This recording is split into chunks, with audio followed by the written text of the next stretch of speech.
a little bit here.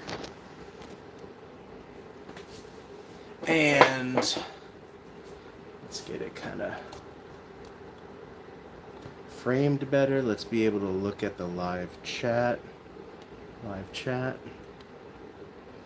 We just dropped our new holdback video. If you didn't see that holdback video, feel free to check that out now or later. And let's see what's going on with this. What's up, Drinkable Noodle? It's a cool name, Drinkable Noodle. All right, hold on. I need to fix this camera straight a little bit more. Ignore the mess in the background, guys. We are cleaning babies tonight, and upgrading them into a new rack and stuff. So I just wanted to do a live stream in the midst of all that, because I know it's been a while since we did a live stream. So if you do want to see any geckos from our website, let us know. Every gecko on our website has an ID number. Cubbing with Happiness. That's cool. Cool name. Good to see y'all here. And yeah, that would help if there are any recommendations. Otherwise, I could just pull out random geckos, but it is nice to have recommendations from you guys. If you do like these new shirts, they are now available on geekygeckocreations.com.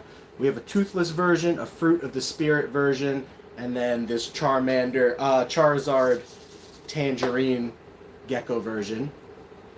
What else?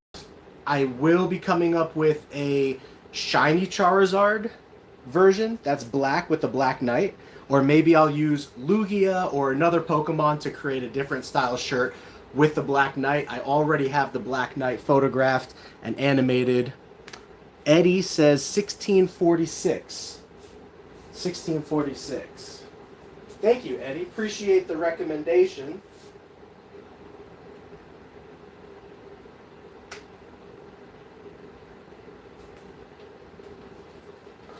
Oh, 1646 is rubber banded here. Let's move this chair off to the side. Oh, 1646 is actually pretty nice. It's dark. And I have held back a lot of dark tangerines. Much, I don't want to say much. Yeah, probably. We do have some that are a lot darker than this one, but this one is looking pretty dark right now. I think the reason I did not hold this one back is because sometimes when you first pull them out, they're dark, but then afterwards they wind up kind of, after like, you know, a few seconds, they kind of lighten up a little bit. But this one is pretty cool. This one is ID number 1646. Nice little dark tangerine, emerine. And then let's see, you wanted to see 1682.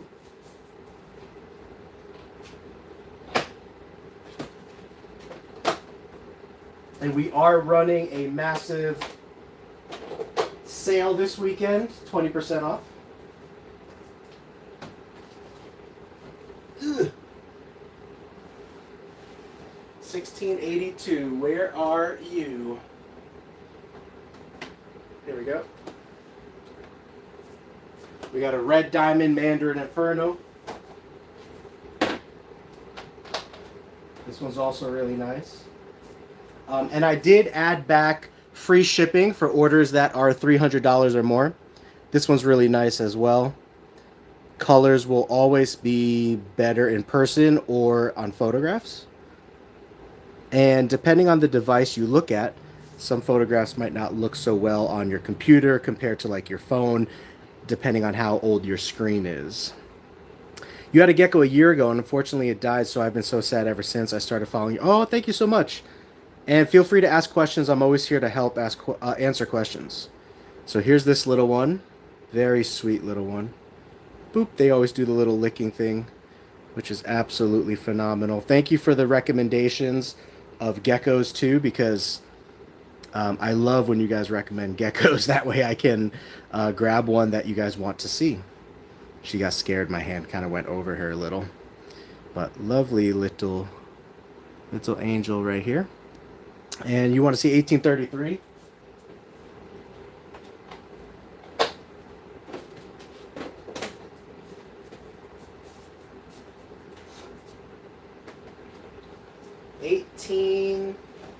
33, 1800s are going to be over here.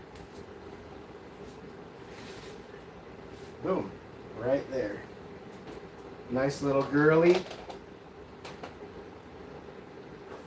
She should be a good breeder for somebody. So this is 1833. She is black blood, purple head, possible het raptor. So here's this girl. Great pet. She's great on handling, as well as if you do want to use her as a breeder. Are you doing gecko fire sales? I heard you wanted to get back into snakes because of FOMO. Back into snakes. I have snakes still. I still have ball pythons. We did do a massive ball python sale a couple months back and sold 50 ball pythons. So now we're down to a total of around 100 ball pythons, but just like the finest stuff. And the stuff that I sold was really nice too, but it wasn't where I wanted to focus my collection on. And because you only have so much limited time, space, money, resources, I decided to get rid of 50 ball pythons. $1 stars for Black Knights on Palm Street. Maybe one day. If I can produce 1,000 Black Knights a breeding season, then maybe. Hopefully that, is something that we can make possible one day where, I've told you guys from the start that my goal has always been to produce enough animals that I can offer quality geckos at quality price. Now, there is a little bit of trickiness to that in the sense that the more animals you have, the more problems you have. More money, more problems. You have more animals to take care of, more mouths to feed, more employees to pay. It's just more. So there is somewhat of a balance that you want to kind of keep in mind. But I think we produce a fair amount right now, sitting around like 1,000 to 2,000 a year at any point for leopard geckos. It works good for us. 1711.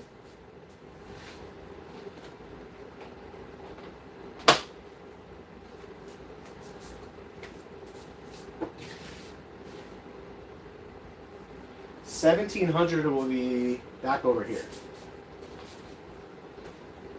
1711.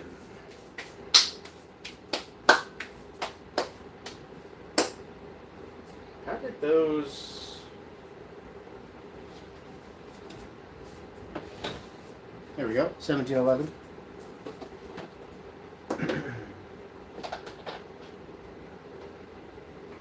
Oh, she's ovulating.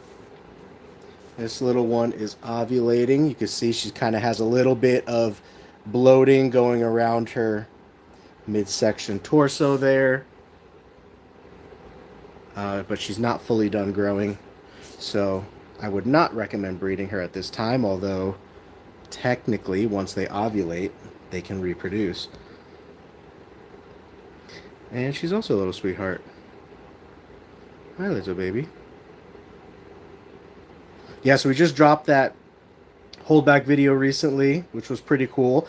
And then I have some more really, really nice holdbacks, like probably better than any of the stuff I've shown so far that I need to shoot a new video for as well. And then maybe do another website update soon. Do you think if there was a hypothetical scenario where leopard geckos became invasive way earlier in human history, do you think they would have adapted to breed more or be more predator-like?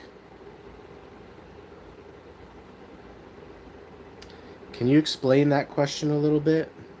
Do you think they would have adapted to breed more or be more predator-like?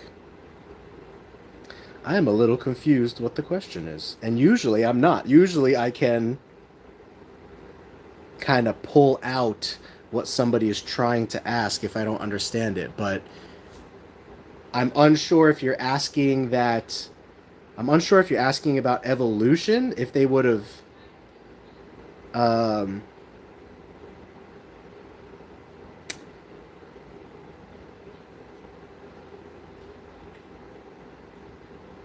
Do you think if there was a hypothetical scenario where leopard geckos became invasive, you mean into like America?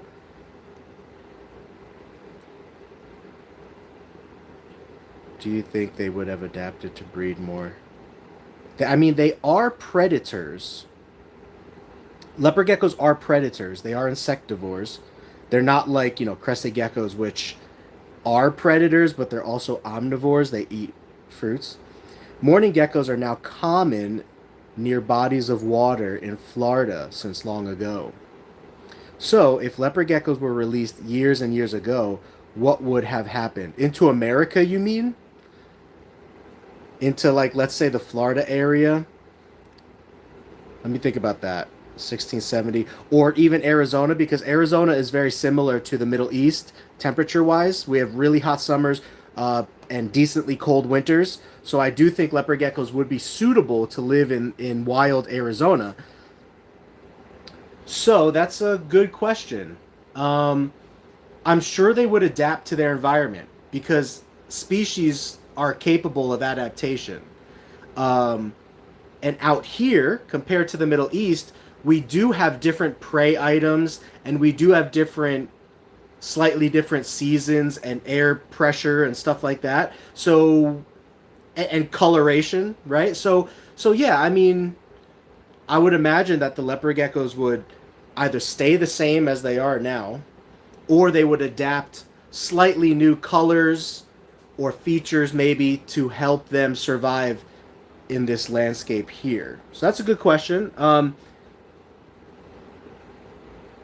I don't know if I answered that exactly the way that you're interpreting it, but all right, 1670.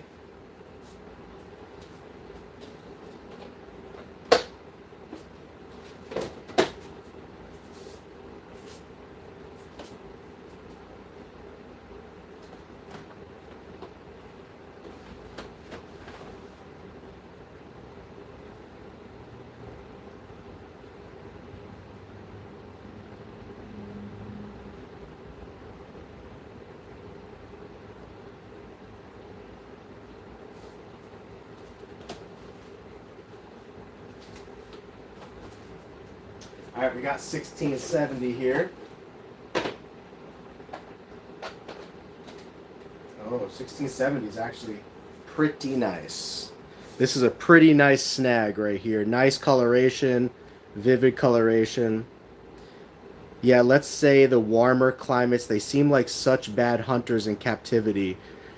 Um, they could be bad hunters in captivity. I mean, I wouldn't say they're bad hunters, although some people will say that like their leopard gecko will only eat one type of food, so I'm not sure if that's what you mean, but they're really good hunters when it comes to hunting crickets, pinky mice, dubia roaches, hornworms, waxworms, mealworms, superworms. They're really good hunters in captivity for those.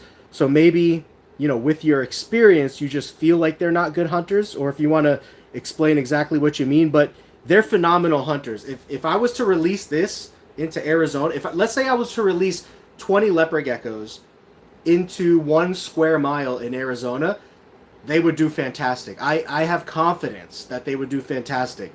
They would be hunting scorpions, they would be hunting beetles, bugs, whatever they needed to survive.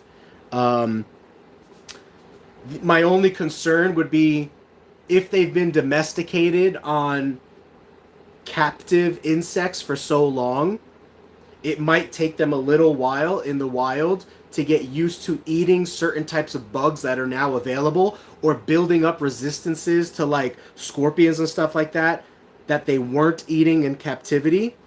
So that's the only concern. But as far as like the weather, the climates, the capability of hunting, it's all there. It's just a matter of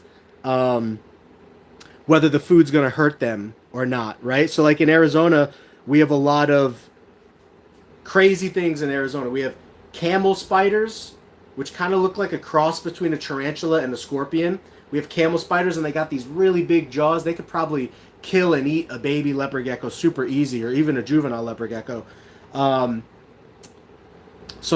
they're venomous. So the geckos would have to build up a tolerance to that, because even though in the wild they probably do have a tolerance, because they've been domesticated for 50 years in captivity, that tolerance might be gone or it might be lowered. So there might be some kind of adjustment period there, but I do believe they would be capable of adjusting back. So this one's really gorgeous, really beautiful. 1617. This one was 1670. 20% off right now. Really good price for her.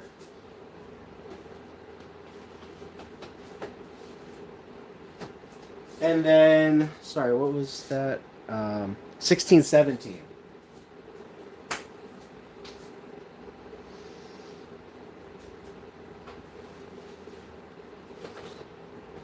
$16.17 is also very nice. Really nice. I don't know what her price is, but she's easily worth $150 or more, especially now that she's pretty much breeder ready. Are females more difficult to take care of than males? No. Okay. Caveat to that, the answer is no. However, look, she's gonna match the Pokemon. Gotta catch 'em all. Pokemon. Okay. She's going into the Pokeball. Look. Who's gonna capture her? The only difference between a male and a female is that once a year, females go into ovulation. And during their first ovulation cycle, their bodies are still growing, and ovulation is stressful on the body. So if they go off of food during their first ovulation cycle, before they have had a chance to build up a lot of fat reserves or something while they're still growing, they can sometimes get stressed out and get a little bit skinny. Not every girl, but some girls in their first year. But then by the time the second, third, fourth season comes around, they've usually put on enough weight to where even if they go off of food for 1 or 2 or 3 months, which they usually don't go off for that long. But if, let's say they did, hypothetically, because it's possible, their fat reserves would hold them long enough to the point where they would barely even lose any weight. So at that point, there's no care difference. And honestly, I don't think ovulation is a very big worry, because once ovulation comes, it will go 3 months later. It's a cycle. It comes, it goes. It comes, it goes. It just worries people who buy a gecko and then the gecko stops eating for 2-3 months out of the year, potentially stops eating or lowers its food intake because of ovulation. Eggs can get stuck in the body of the gecko even if they haven't been bred. But these are rare scenarios that I'm talking about here. But other than she jumped out of my hand. Other than those rare scenarios, no, there's no difference. But if you want to consider those scenarios of ovulation, egg binding, and going off of food, then a male would be easier technically. But other than that, there's no difference. They're both really, really great eaters. They're both really, really great at handling. Males will usually be about 10% larger overall muscle density, body density, muscle mass, length, overall 10%, considering all those categories, larger than a female. Usually wider heads, stronger jaws, and stronger bites. If an aggressive male, which happens like 1 out of every 500 males or 1,000 males, can be super hyper aggressive, if he bites you good, he's going to tear off some skin pretty good. But 999 out of 1,000 males are not like that. So I'm talking about really, really rare exceptions here. I've seen a video of a big male eat a hatchling quail. I don't know how big quails are, but yeah, I mean, leopard geckos are absolutely predatory creatures. Absolutely. Could you feed this little guy right now? No, she won't eat out of my hand. I doubt it, because there's a lot going on. I'm talking, I'm on camera, my hand is in front of her, and she's not used to eating that way, so I doubt she would. We could try real quick. Let me grab one worm. And she's had food. So here's Here's the worm. And we'll see if she proves me wrong. Here's the worm. You gonna lick it, sweetie? Let's see if we can get her to lick it. Nah, she's not gonna go for it, I don't think. Well, let's give her a couple seconds. Oh, sweetie. But yeah, leopard geckos are usually very good eaters, and with their owners under controlled conditions, many owners find success hand feeding their geckos. So, good recommendation. Hello, autistic dead wolf. I don't know their wild hunting habits, so you're absolutely correct that they would adapt quickly, but I'm just saying the common saying, my pet has no survival instincts, look at that face. I totally get what you mean now. Yes, leopard geckos, they get a bad rap in the hobby for being like these cute little creatures, but one of the reasons I like them more than crested geckos and more than African fat-tailed geckos is they are more predatory looking. They're like slimmer and sleeker than African fat-tailed geckos, and crested geckos are not pure predators. Crested geckos do eat insects, but they also eat fruit and stuff like that. Stuff that's, you know, not living creatures. So these guys only eat living creatures. Matter of fact, they don't even like the bugs if the bugs are dead. So it's like these guys, their instincts are pure hunter mode. And they're very good at aiming and stuff, unless they got neurological disorders or something like that. At that point, then good luck. But yes, they do get this reputation in captivity for being like this cute little cuddly animal. But if you think about it from the perspective of a cricket, let's say you were a cricket and you were in the cage of this guy, you would fear the living daylights out of this guy. At least it would be a fast death, because they're so good at hunting, they'll bite you in the middle of your body or on your head and crush you with their powerful jaws right away, to the point where you will die pretty much within the first 2 seconds or less. So at least they will give you a fast death. But if you were a cricket or a mealworm inside the cage of a leopard gecko, I think your view would be very different. But us as humans, obviously, we look at them and we're like, oh yeah, this thing couldn't hurt a fly. But they're really very, very predator-based animals. Look at that. See, to me, they look like just like these little dinosaurs. They're very like prehistoric looking. They have the ability to open and close their eyes, which is another thing that crested geckos can't do. And then, of course, African fat tails, there's all kinds of problems with fertility, the amount of eggs they have, how few morphs they have, the fact that they are very picky eaters and you pretty much got to feed them crickets, and dealing with crickets is a big hassle on large scale. So there's a lot of reasons why I do prefer these guys over African fat tails, and they come in arguably more colors and contrast than fat tails, and they're a little bit more like streamlined. Like, to me, this is more like a velociraptor, and an African fat tail would be more like a what am I thinking of? They're not bad, but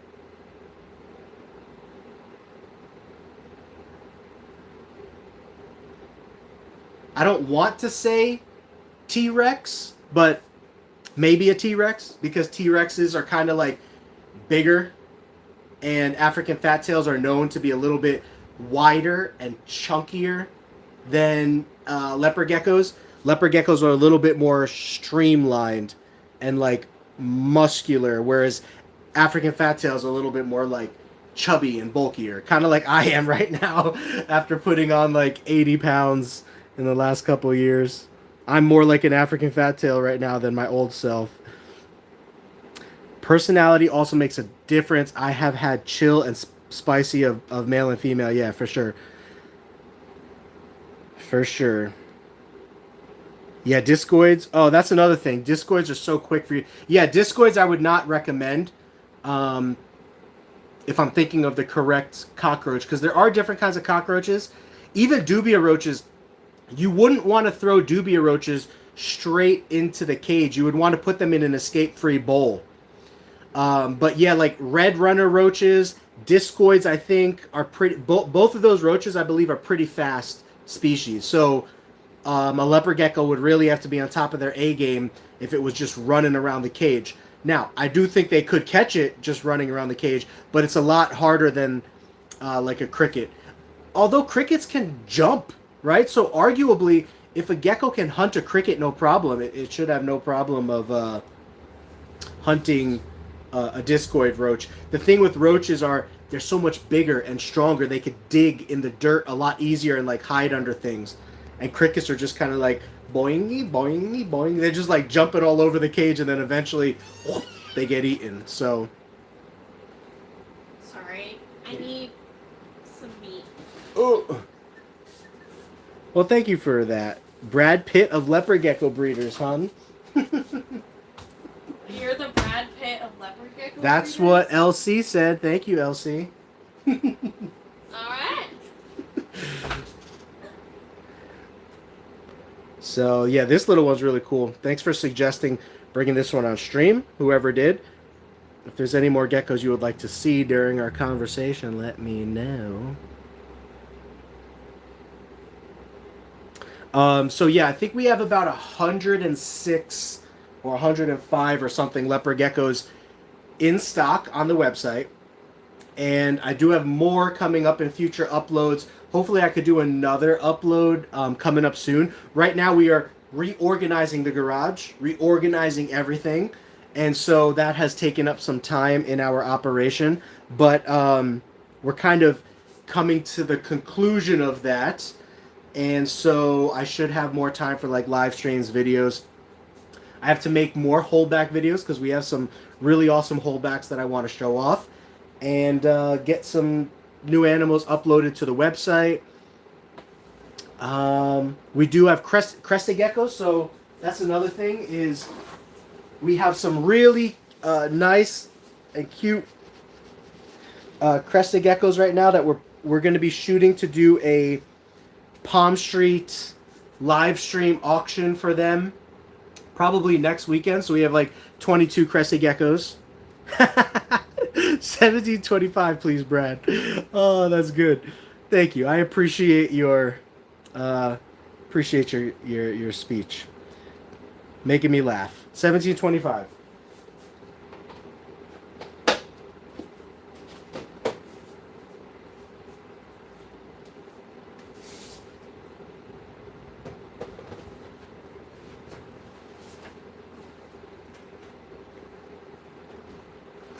What was that? 1725? Let me remind myself. 1725.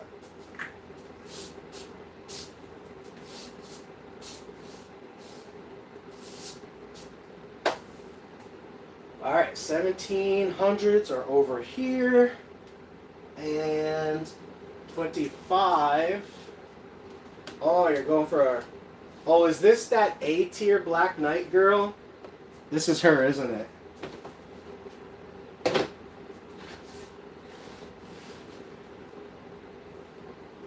Is this her?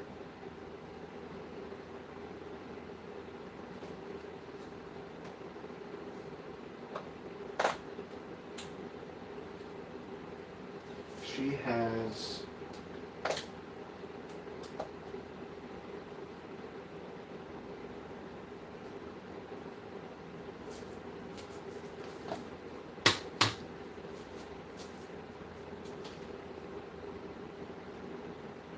Yeah, this girl's really good price right now. I think she's, with the 20% off, I think she's $460 with free shipping. And shipping is $40. So basically, for $420, you get an A-tier, pretty much ready to breed. What's her date of birth? 11/6. So like you could breed her at this age, but I would usually just wait a little bit longer. Let's see if she's even ovulating. I would wait till she grows a little bit more. She's not even ovulating, which is actually good, because then in another 2 months you could get some weight on her, and then she'll go into ovulation early next year.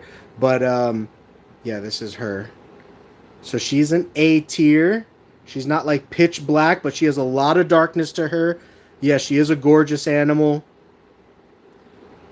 And if you've watched any of our videos, A-tier animals can definitely produce S-tier animals. So like if you breed two A-tiers together, you can produce S-tier. Or even if you breed like an A and a B-tier together, as long as there's enough concentration of Black Knight DNA in their history, you can get S-tiers as well. That's Angelina Jolie of leopard geckos.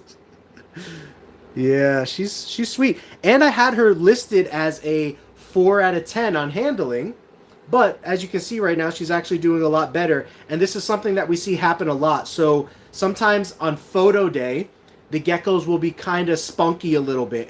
And my grading of their handleability rating is based on photo day. Like, what am I seeing on photo day? I also have other tests that I run. So one test that I run is the back pet test. So when you pet the gecko on the back, do you see how her body moved there? Look at that. Watch this. Do you see how her body's kind of like moving like a wave? That's not horrible. That means her rating goes up. If I touch her back, and I usually go like this a couple times. If I touch her back and she jumps forward, her rating goes down. Because that means that she is sensitive to touch. But if the gecko stays still like this, see, she's arching her back because she feels the sensation. She feels the touch on her back. And it causes a visceral reaction, a body reaction in her. But that action is only to raise her back. It's not to jump forward. Usually very anxious geckos, when you touch them on the back, they'll like jump out of your hand or jump forward. Those would be like 3s or 4s or 5s. But she was probably really jumpy on photo day, but right now she's not. Right now she's actually acting like a 6 or something. I mean, she's not even moving much, so technically I could put her as like a 7 or an 8, but I think she's fooling me. I think she's just like, okay, I'm gonna chill because I'm on camera right now and I want someone to buy me, but then later on behind the scenes she'll be jumping around like a mad woman. No, I'm kind of kidding a little bit, but also being serious to the point where sometimes geckos are just in better moods and sometimes compared to others, you know? And right now we have her in a very good mood. And I can't get this to focus on her face. She's in a really good mood right now.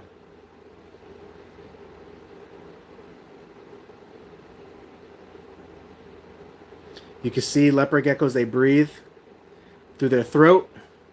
They pump that air in and out of their lungs. Very sweet girl. Look at her. You can see through their head. Let's see if we can see through her head here. Let's see the camera. Oh, right there. See, you can see through her head. That was always something that kind of like freaked me out when I was younger. Now I don't really think twice about it very much, but you can see the blood vessels in her head and you can see straight through one ear out the other. Kind of like doctors used to say when you were kids and you go to a doctor, be like, oh, I can see out the other end. But yeah, she's acting like a 7 right now. Or an 8. But don't let her pretty looks fool you. If she was a 4 on photo day, that means that she might just be in a really good mood right now. However, leopard geckos usually do calm down over time. And so as time goes on and the more handling sessions they get, leopard geckos will naturally calm down. And so she could just be going through like a natural calm down phase.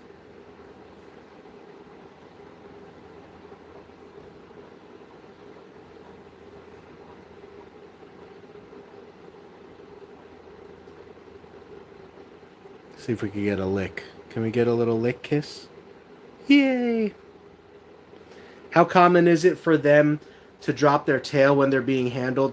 It's almost never happens. Almost never happens. I have videos where I'm holding the gecko by the tail to show you that leopard geckos have become so domesticated in captivity over the last 50 years that it's actually really, really hard to get them to drop their tail.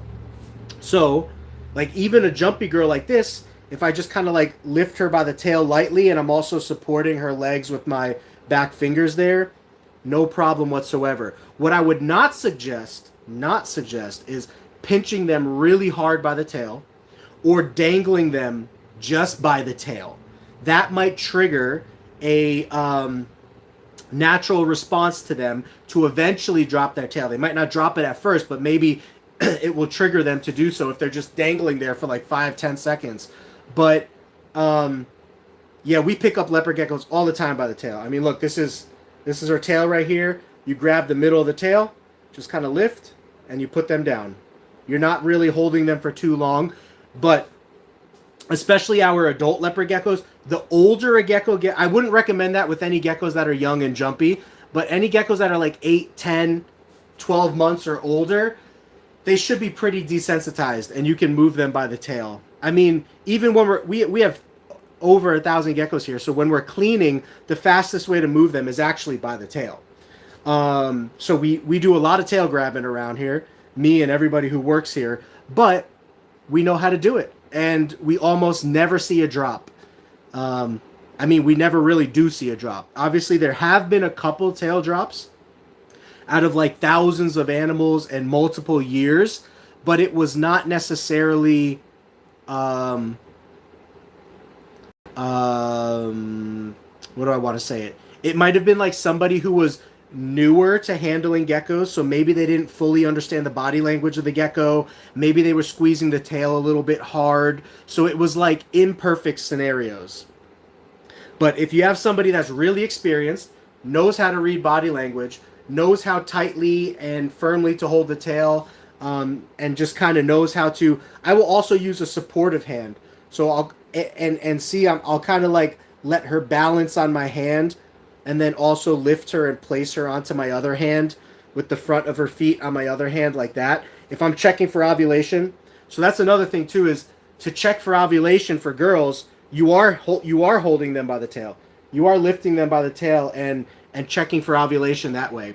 The other way to check for ovulation is holding them in place like this with both hands and then bending their back forward, but they don't like this. Look, she doesn't like this. She's going to turn around. See? I actually think that's more stressful on the gecko than just going like this.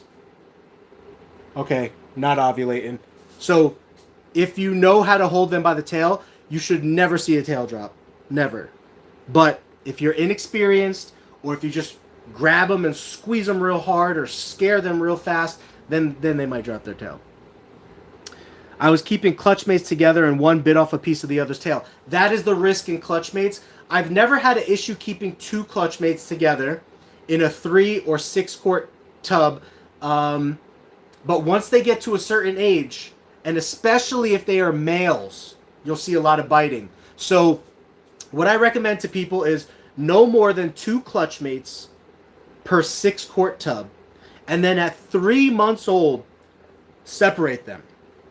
Unless they're both females, then you can keep the females together until they're about 4 or 5 months old, and then you still probably want to separate them unless you're going to put them into a breeding group together, just because I think leopard geckos do better individually than they do in groups for a breeder. I mean, just in general, I guess, because if you're keeping leopard geckos together, there's always a chance that one gecko will take an issue with another gecko. It has happened. There are stories of people who are like, yeah, my 2 leopard geckos, they live together fine for 2 years or whatever, and then one day I wake up and one gecko bit off the arm of the other gecko. Like, something like that can happen. It's rare, but it's possible, and you need to be aware of that and base your decisions on the possibility and the risk factor of that. Right? You hear me talk a lot about risk factors, when you're a breeder, you have to consider risk factors. Putting this male with this female overnight. Putting this male with 2 females overnight versus 3 females overnight versus 1 female overnight. You have to consider the risk factors of things going not the way that you want them to go. Possible injuries that could take place. And you have to ask yourself, is it worth it? So now we stay very on top of all of our stuff around here. So I'm constantly checking on animals, checking on breeders. I'm very familiar with what the telltale signs of aggression look like, and bullying and stuff like that. So once you get familiar and more experienced with that, you can mitigate your risk, right? It's kind of like if somebody was sitting down at a poker table, Texas Hold'em, nice and simple, fun game, right? Texas Hold'em, if you're sitting down at the table for the very first time, and let's say you get a really good hand. Let's say you get a full house, right? You get like 3 kings and 2 queens. That's a really tough hand to beat. That's a really good hand. As a new Texas Hold'em player, you don't know how to calculate the risk of you getting beaten by the odds. Somebody else might have 5 aces. Wait, you can't have 5 aces, right? 4 aces or whatever beats a full house. It's been a long time since I played poker, but you understand my terminology is you might have somebody else sitting at the table that has a lot of experience, and they might have a worse hand than you, but they know how to calculate the risk of their hand and the risk of moving forward, and maybe they wind up on the last flip of the last card, they wind up getting 4 aces or whatever, and they beat you. You know, so it's like you have to understand the risks of breeding and know which risks you're comfortable taking and which risks you are not comfortable taking.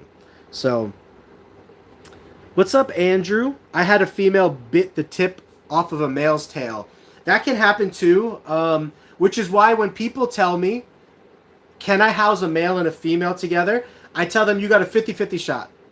I say it just like that. 50% chance that they don't harm each other. 50% chance that they will harm each other at some point, whether it's right away or in the future. Because females do not like to breed more than once a year or off of breeding season. And so males always like to breed. Males are designed to live in colonies and breed with those females multiple times. So if you have a male living with one female, he's always going to want to breed. Unless he gets lazy, or unless she scares him to the point where he's like, okay, well, I'm not even going to worry about breeding her right now. But that's where the issues come in between males and females.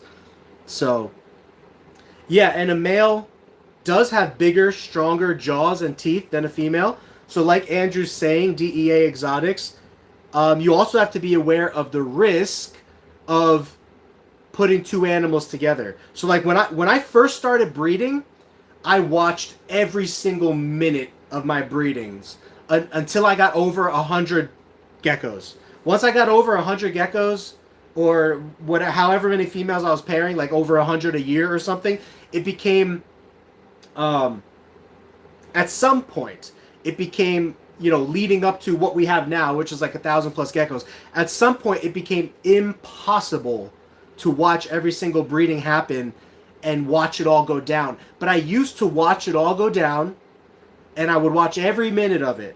So if the male was being too rough with the female, or if he grabbed her in a weird way, I could kind of separate them. Or if the female was being really aggressive to the male because she didn't want to breed, I could separate them.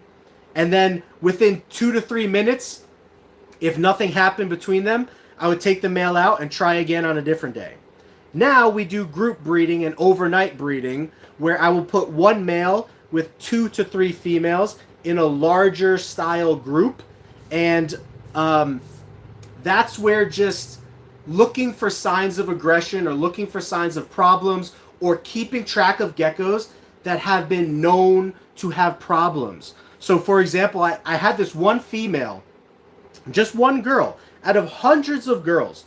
I just had one girl that you could never ever put with other females. No matter what group she went to, no matter what female she was housed with, I didn't try a bunch of times, but I put her with probably anywhere between like 6 to 9 females on and off throughout 2 breeding seasons to see if she could get along with those females.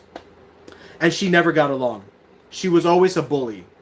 And a matter of fact, the straw that broke the camel's back was she bit this one girl really hard one time, and like filleted a piece of skin off her, because leopard geckos have sharp teeth. You need to understand that. And if they're in an aggressive mode, they can do some damage. And that other gecko healed up, no problem. But she also had her arm bit. This girl bit the girl's elbow and injured her elbow. So then that girl, her elbow healed, but then she would walk with a limp. So then I just petted out that girl for like $50 or whatever. But it was that one girl, it was that aggressive girl that no matter who she was put with, whether it was one other girl, two other girls, whatever the case was, she wasn't aggressive towards males. She wasn't aggressive towards humans. She was only aggressive towards other females.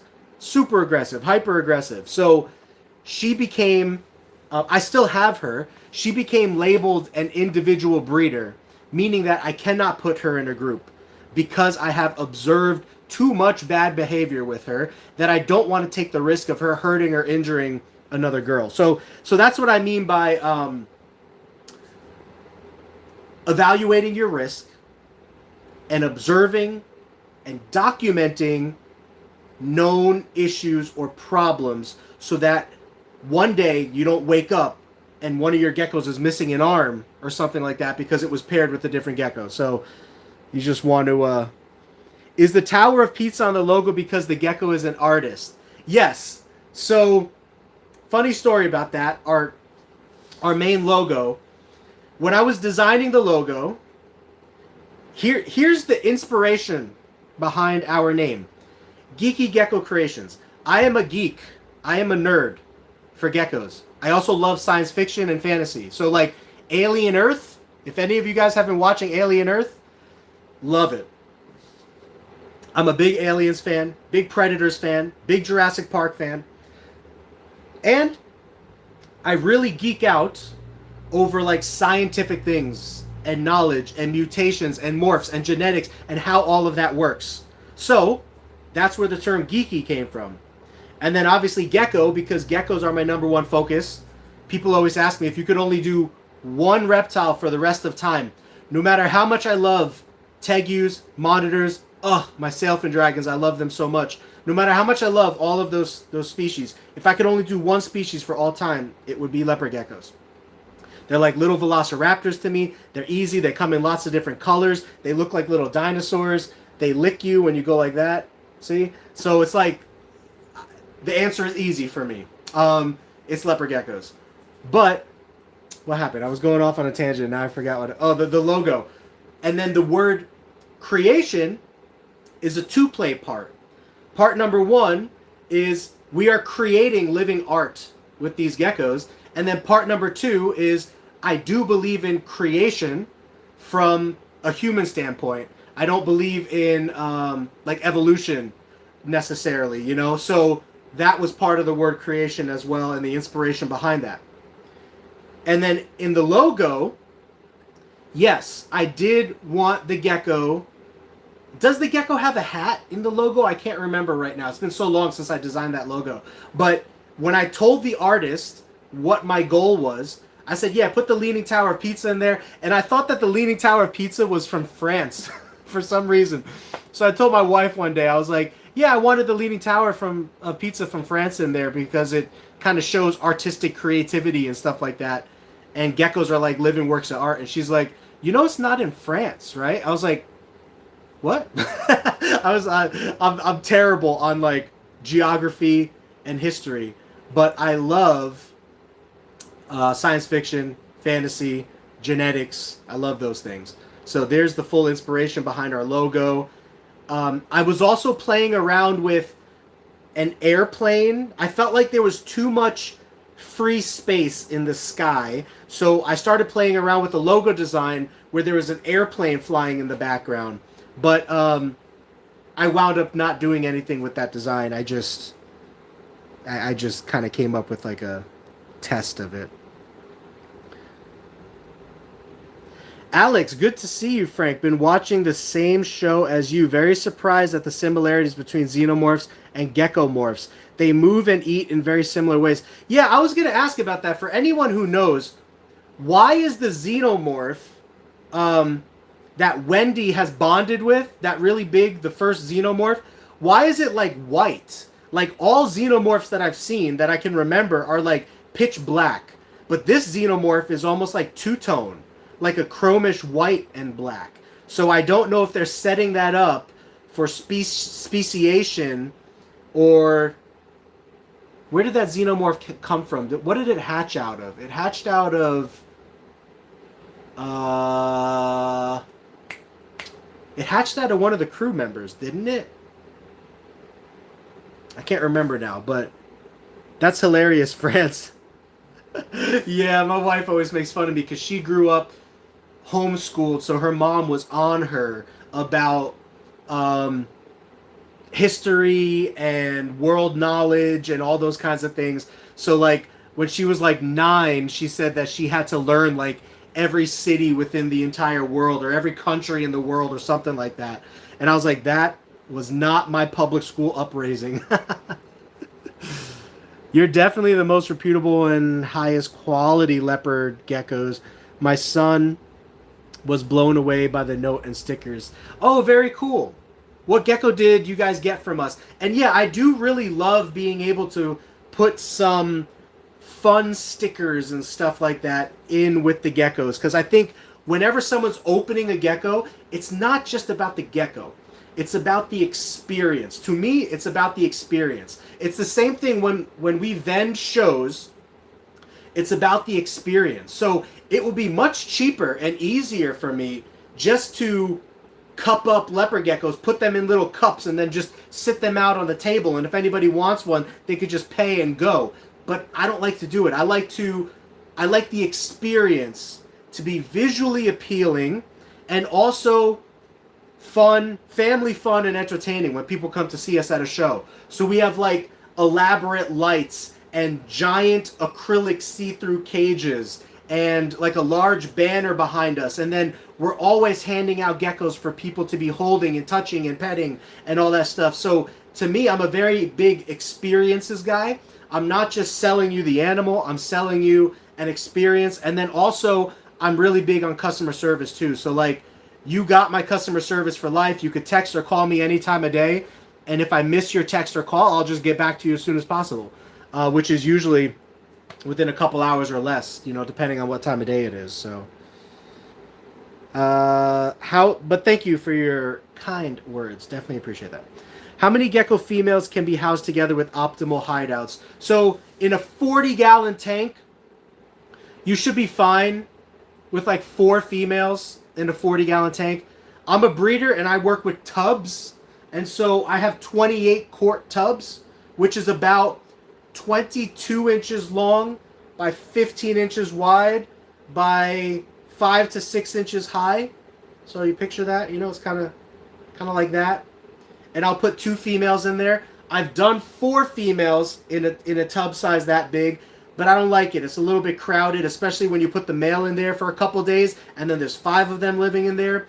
I don't like it. So I tried 3, and 3 was okay. I'm okay with 3, but my concern with 3 is that the male might forget to breed one of the females, right? So let's say the male is in with 3 females for a period of 5 days. I never leave the male in longer than like 4 to 5 days for 3 females because I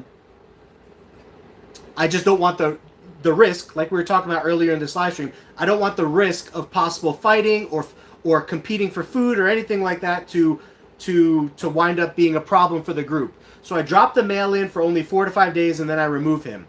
And then 2 months later or a month later, if I need to put him in for another 4 to 5 days, I'll do that again until all the girls are gravid, pregnant, right? But the problem with that is, let's say during that 5-day period, the male breeds 2 out of the 3 females. And then he forgets about the 3rd one, or he doesn't get a chance to breed the 3rd one because he's trying to breed the first 2 that he's already bred. That's the reason why I don't like 3 girls to a group. So now I do 2 girls to a group, and I think that's much better. Because if one of the girls is standoffish and doesn't want to breed, the male's attention can go to the other girl. Then he could breed her. And then 24 hours later, he could try to breed that other girl again. And if she's standoffish again, he could go back to the other girl. And if the other girl wants to pair for a second time, which sometimes they'll do, but most of the time they won't, if she receives him, then she receives him. If she rejects him, then he could go back to the other girl. So there's always another girl for him to bounce back and forth to. And depending on how many geckos are in the tub, depends on how long the male stays in there. For 2 females, I'll leave the male in there for 3 to 4 days for the first breeding attempt. And then later on in the season, if I'm repairing him with that group because one of the girls is laying bad eggs or didn't lay any eggs at all, I might leave him in there 2 to 3 days instead of 3 to 4 days. But the biggest period of time is always at the first pairing, the beginning pairing. So, in general, if there's 2 girls, the male will be in there for 3 days. And if there's 3 girls, the male will be in there for 4 days. It gives them an extra day. I give them 1 day per girl, basically. But the problem with 3 girls, and I've had a lot of success with 3 girls, don't get me wrong. But the problem with 3 girls is that the male can get lost in the sauce, right? Like he could get confused, not confused, but he could get focused on one girl and then jump to another girl and then jump back to that same girl and skip over the third girl. So I'd rather there just be 2 girls is my preferred way to do it now. My best guess is that this one was hatched on Earth and its embryo was directed out of a face hugger manually. Yeah, oh, that's right. It was pulled out and put in the test tube and then put into the guy's lung, right? It was hatched from her brother. Yeah, her brother's lung, meaning it has some of his DNA mildly. That's interesting. That is an interesting point I didn't think of. I got 4 females and a 40, no problem whatsoever. Yep. Yeah, 4 females and a 40 with multiple hides and stuff shouldn't be a problem. Again, what I tell people when housing females is 95% of girls get along. But there are 5% of girls that will rip each other's heads off. So you do need to be careful about that because even though girls' teeth and jaws are not as strong as a male's, they can do some wild damage. I have seen some wild damage from female to female aggression. So you do need to be careful. What's up, Chuck? Long time no see. Jerry Asano.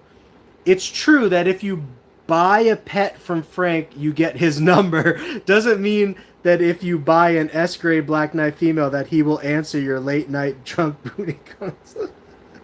Oh, Jerry. Appreciate it, Jerry. You got it. I can't remember what exact gecko you got from us. I know your name obviously is really familiar.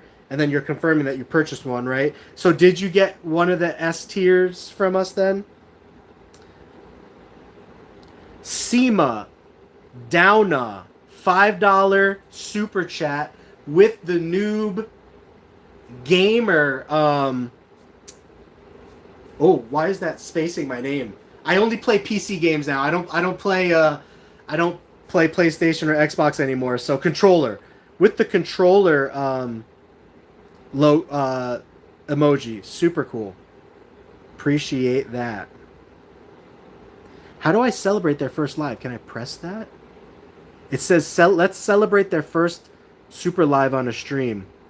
And it shows a little bar for me, but I press it and it doesn't do anything. But thank you so much, Simadowna. Really, really appreciate it. Yes, I named her Midnight. Oh, very cool. So, how's she doing?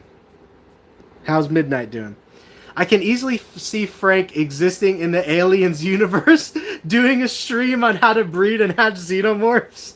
I could picture myself with like a paintball mask on or something to prevent like the face huggers. Okay, true question here for you science fiction nerds as well as myself. What would you be more scared of? The eye creature that kind of looks similar to a face hugger and it jumps at you and tries to burrow in your eye and get into your brain, or a face hugger? Which one is more scary to you? Jerry Asano. She's small, but she lives with a mandarin and a super giant female, all in a giant Reptizoo tank. They like to hide together when afraid of predators, but do their own thing otherwise. Yeah, that's really cool. And it is really fun to see leopard geckos like snuggling up to each other and stuff. So I am a big supporter of cohabitation. But obviously, doing a lot of group breeding and stuff myself, I have seen some pretty gnarly fights and stuff like that. So I do try to do my due diligence to at least warn people and give them like a percentile risk. Because again, I'm a risk analyzer. I have to analyze the risk. And so I'll usually tell people, you know, a male and a male will almost 100% of the time kill each other. Though there have been exceptions where I have heard of certain people keeping males together.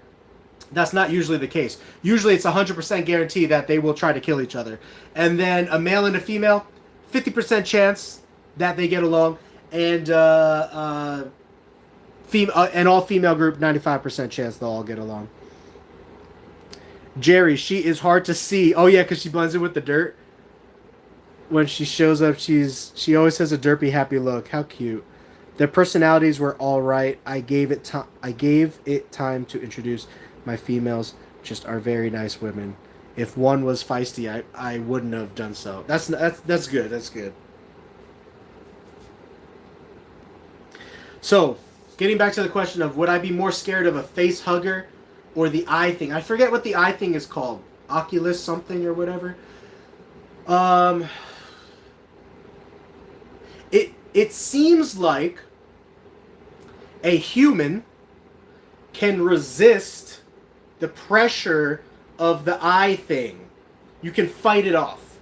It tries to grab you with its little tentacles and like pull you in, but you could fight it off. A face hugger, I've never seen a person pull a face hugger off of themselves. Like face huggers, they wrap around your neck and then they pull themselves into you and then you're done. So I feel like I would still be more scared of the face hugger. Eyeball 100%. I could always eject to space after waking up from a face hugger. Yeah, that's the other point is waking up from a face hugger has got to be a nightmare of a scenario because you're dazed and confused, number one, but as you start to remember what happened, if you're aware of what a face hugger does, you're going to know it's going to come bursting out of your chest. And at that point, there's nothing anybody could do because it happens so fast. They can't even like put you into surgery or anything like that. With the eye thing, at least it murks you right away, right? At least you cease to exist. It puts you out of your misery after a few seconds. Since we all know a Xeno can be born from anything and adopt to its traits, can you imagine a Xeno leopard gecko? That would be crazy. Do you use heat tape on all your tubs? No, we use something called ambient room heating.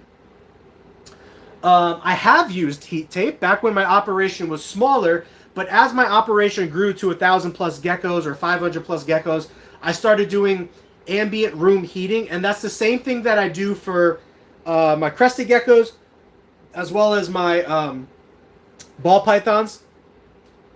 Excuse me. There are certain species that do really well with ambient room heating, meaning that you heat the room to a certain temperature and keep it at that temperature and keep airflow, moving air around the room so that the entire room stays at that temperature. That's ambient room heating. It's a very popular breeding method in Asia, and there are a decent amount of American breeders that will breed that way. To me, that's actually less of a fire risk because if you have thousands of feet of heat tape in a garage or in a warehouse, that's a lot of electricity risk of shorts and sparking and faulty electrics going wrong over time and starting fires. The less risk that you have, the better. And I think, my personal thought, after doing heat tape and ambient, I really, really think that the geckos, especially baby geckos, like ambient better. Here's why. Heat tape only heats the bottom of the tub. When the gecko sits on the bottom of the tub, it absorbs heat and it becomes 92 degrees or however hot that area is. Then it leaves. As soon as it leaves, the air temperature in the room is 70 to 75 degrees. So everything else in its cage is cold. I mean, think about it. Whenever you touch warm water, 90 degree water is pretty warm. Whenever you touch warm water and then you touch cold water, you can tell the difference. There is a feeling difference between the two. So when a gecko is gathering heat on a piece of heat tape and it reaches 92 degrees, then it leaves that piece of heat tape. Now it drops to 75 degrees. That is a 20 degree drop almost within a few seconds. But with ambient room temperature, the entire cage is the same temperature. And to me, babies do better. They grow better. They grow faster. It's safer on electricity and fire risks and hazards. So that's my personal input on that. But we do the same thing with our ball pythons. Ball pythons can also do well on ambient room temperature. If so, do you ever worry about the tape resting on the wood? Yeah, there have been a number of fires from heat tape getting rubbed raw over time and shorting out and exposing the electrical components and starting a fire in people's operations or houses burning down. That has happened a number of times in recorded history. I can't even imagine how many times it's happened outside of recorded history. That being said, if you are going to use heat tape, 110% use Flex Watt heat tape, because there's a cheap Chinese knockoff brand called THG. And all of the fires that I've ever seen have come from THG heat tape. So Flex Watt has an extra layer of coating on it that is put on in America. So they call it made in America. I don't necessarily think that they're making the tape in America, but they're putting that extra coating on at the very least in America, to my knowledge. And yeah, it's listed as an American-made heat tape brand. It's slightly more expensive per foot. You're talking about like 10 cents per foot, but it gives you more peace of mind. Number one. Number two, even though it's coated in that extra plastic coating of protection from the tub sliding on and off of it, you can still get Scotch tape from Home Depot, the thickest, stickiest Scotch tape that you can find, and tape it over the Flex Watt. That gives you another layer of protection when sliding the tubs on and off of that heat tape. So there's my input on that. What's the best ambient temp? 85. But you need to analyze your room a little bit, because some parts of the room might get like 83 while other parts of the room are 85. And if the temperature, if the thermostat that cuts the heat source on and off is in the zone where it's 85, it's going to cut off the heat.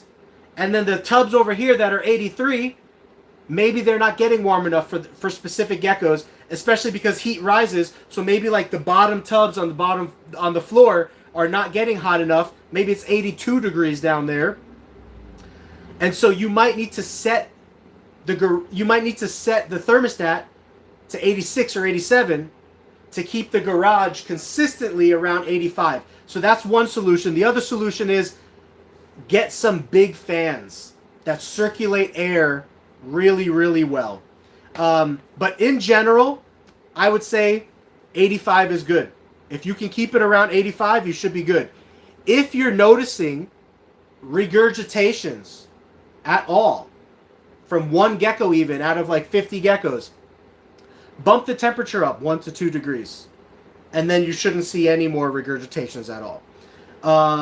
So you do need to kind of play around with your exact scenario. I'm in Arizona. It does not get very cold here.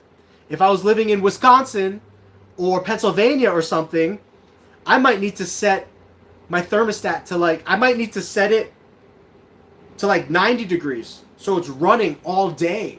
Because when nighttime comes and that temperature plummets and that cold air is seeping through the cracks in the window or whatever, you might have a problem.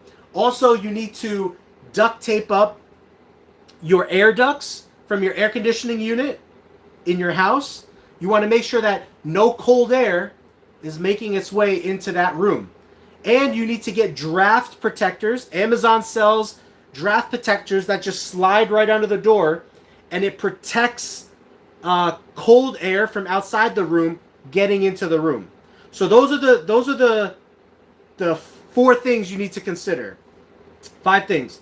1, you need a small room heater. 2, you need to plug that into a thermostat. Like Jumpstart or Inkbird from Amazon are great. They're only like $40, $50 thermostats. 3, you need sufficient fans to circulate air evenly. Within a 9x9 room, 1 ceiling fan set on high, staying on all day long, is fine. But if you have a garage, like our garage is 20x20, I have 3 gigantic drum fans, like 24-inch drum fans circulating air in here, which I have turned off right now because of the live. 4, close off any ventilation that is coming into the room, and you might need to duct tape it, because even if you close the vent, if there's enough air pressure, the cold air will still be seeping through into the room. And especially if you have a ceiling fan, it's going to be blowing that cold air all over the room. 5, get a draft protector. So those are the 5 things that you need to do when considering ambient room temperature. But those things will save you so much time, so much money, and is so much safer than having hundreds of feet of heat tape. Buying a new UVB for Lieutenant Pancake tonight. He is nocturnal and gets calcium, so I've put it off for about a year, but I think it's time, and I don't even want to. Yeah, no, you have no chance of bone disease, Astro, especially if you've been giving him D3 up until this point. So once, the only chance that leopard geckos get, why is the name spacing my brain right now? Metabolic bone disease, which is where their bones become weak. The only way that they get that, I believe, I could be wrong about this, I've never seen a full-grown adult get it. Let me explain. And I could be wrong about this, but I've never seen this. So like, some people, when they buy a leopard gecko, even though I tell them to use calcium with D3, some people are scared of using it or whatever, and they'll use calcium without D3 for adult leopard geckos and no UVB. And I've never gotten a report from any of our customers or anybody that I know that an adult, full-grown leopard gecko has ever regressed into metabolic bone disease, which is where their bones become weak and they start walking on their elbows. It happens all the time with growing geckos, but it's very, very, very difficult to happen with full-grown geckos. So the fact that Lieutenant Pancake is full-grown, I don't think you're going to have any issues whatsoever, number one. But if you do want to give him UVB, more power to you. But I know that you take him outside and stuff too, and I would consider that the UV from outside is so much better than the artificial UV that we have.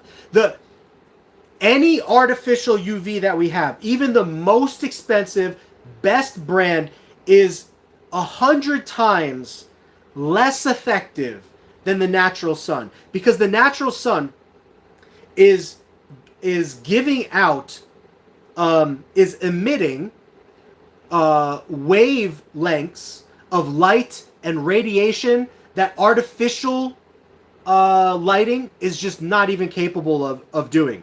So for that reason, because you're taking Lieutenant Pancake outside consistently, I think that he is getting to soak up and enjoy some of natural lighting from the sun, which, again, is 100 times better than artificial lighting. But if you want to use artificial lighting, that's also perfectly fine. I think in adult geckos, the most it will do is make weaker bones and joints, not deformity and from growing up from adolescence. Yeah, I wouldn't be surprised if an adult leopard gecko can regress if it's not given any D3 with its insects. I wouldn't be surprised. However, I need to say this. A lot of people don't use D3, and I've never ever heard, nobody has ever reported to me. It doesn't mean it's not true. It just means nobody has ever reported to me an adult leopard gecko regressing from not receiving D3. I would never know personally because I do D3 for everything. When people ask me, I'm using UVB, should I do D3? My answer is yes. I use D3 for my Tegus outside, which have the natural sun, which is, like I said, 100 times better than an artificial UV. I still give them D3 with their meats and everything like that. No problem.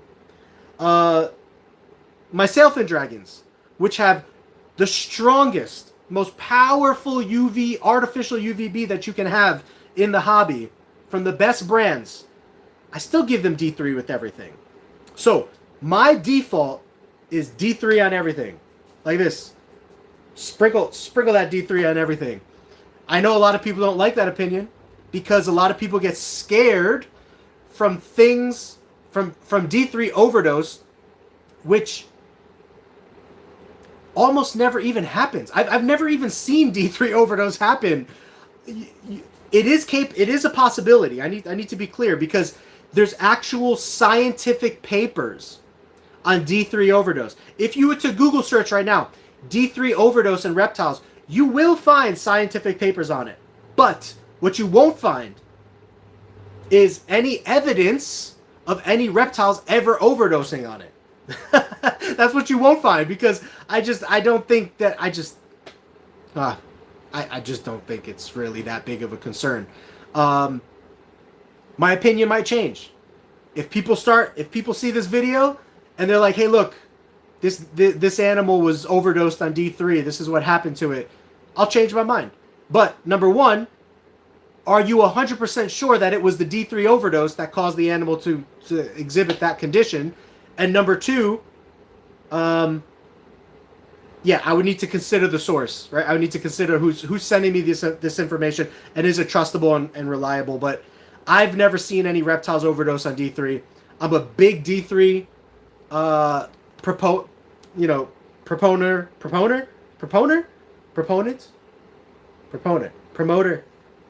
I'm looking for some word in that range.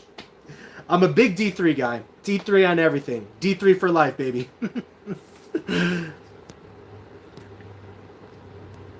What do you mean? I heard the European reptile companies have replicated the sun in light bulb form. Yeah, that's called artificial UVB, but it is nowhere close to the level and intensity and the bandwidth of radiation and light wavelengths compared to the sun. There are some great videos on it. If you want to watch, what's their name? They are in the UK. I think it's called Reptiles and Research. They did an interview they've done multiple interviews over the years with experts that specialize in UVB lighting and heat lighting for reptiles. And whenever they put the chart up of the full spectrum of sunlight, and then they show you what these different bulbs do, it's never ever close to the full spectrum of sunlight. Meaning that the outside natural sun cannot be 100% replicated in a light bulb. It just can't. So, at least not where we're at right now. Maybe in the future. But right now, it cannot be replicated. So, what that means is, if you have an animal that loves sun, like sailfin dragons, bearded dragons, tegu lizards, monitor lizards, certain skinks, anything like that. You're going to be way better off. Well, I shouldn't say way better off because most people don't keep their animals outside. But the outside sun would be better for the animal to receive than artificial lighting. However, people don't have the capability of housing their animals outside year-round, which is why artificial lighting exists. And it's just part of what we have to do. I mean, I don't bring my sailfins outside as much as they love sun. They're too much of a hassle. I have to just leave them in their cage with their artificial UV and just accept the fact that it's not as good as the natural sun. In Indonesia, the people who raise their monitor lizards and sailfin dragons in Indonesia, they just like let them live on the back patio in a cage, so the animal's getting pure sunlight every day, and that's way better. My Tegus live outside; they get pure sunlight every day, and I still give them D3.